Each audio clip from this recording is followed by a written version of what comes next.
Ambassador, when it comes to Ukraine, you had to say that Trump told you directly that he did not want to send them any military aid until they turned over materials related to Clinton and Biden. And you claim Trump's true intentions were widely understood among White House staffers, the Pentagon, and the intelligence community. In fact, you tried 8 to 10 times to get him to unfreeze the aid. So once and for all, can you tell us whether there was a quid pro quo in your view? Well, sure. I mean, I think in Trump's mind, the concern he had in Ukraine had absolutely nothing to do with the level of corruption in the country. And there was a lot of corruption and still is. There's a difference between a reason and a pretext. And for Trump, that was a pretext. He believed, and he said it to many people over time, that Ukraine, as he put it one time, tried to take him down in the 2016 election. Now, I think that was essentially a fantasy, but he was hearing from people outside the government that was the case. And what I think evolved is he tried to figure out in his own mind how to try and use this issue with Ukraine.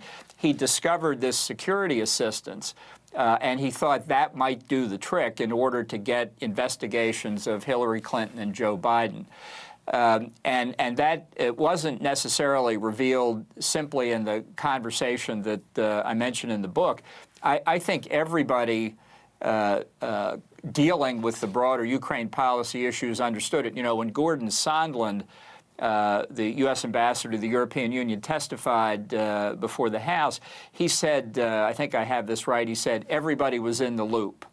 Now, if he meant everybody was in on the president's strategy, that's not correct. But if he meant everybody understood what this was about, yes, I think that is correct. I think we all understood it. So just so that I'm clear, Ambassador. This is, yeah. Go ahead. Just so that I'm clear, Ambassador. So it is your understanding then that President Trump wanted information on the Bidens and on the Clintons in return for unfreezing the aid? Precisely. Great. Okay, so this is information that you didn't share with Congress, but you knew all of the hoops everyone was jumping through. You knew the impeachment trial was being set up to fail.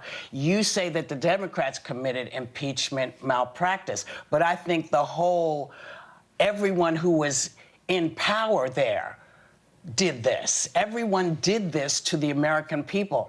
And you knew, and I feel like maybe you didn't think you'd have the time to really tell people what was going on. I mean, I want to believe that the great American that you are thought of knew this was going on and wanted to do something and just felt that your hands were tied. Because if you knew all this was happening, why didn't you step up and say, I don't care, this is not how America's supposed to be? Why didn't you step up?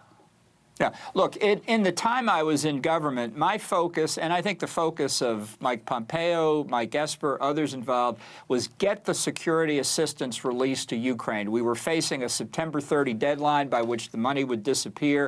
It would cause grave damage to the United States, not just to Ukraine. And then, as everybody knows, I resigned on September the 10th. Honestly, I was trying to get my own life back in order. And by the time I focused on the whistleblower and the impeachment investigation, it was clear to me that it had already devolved into a partisan shouting match. And the possibility of Republicans being open to considering impeachment was gone in effect already.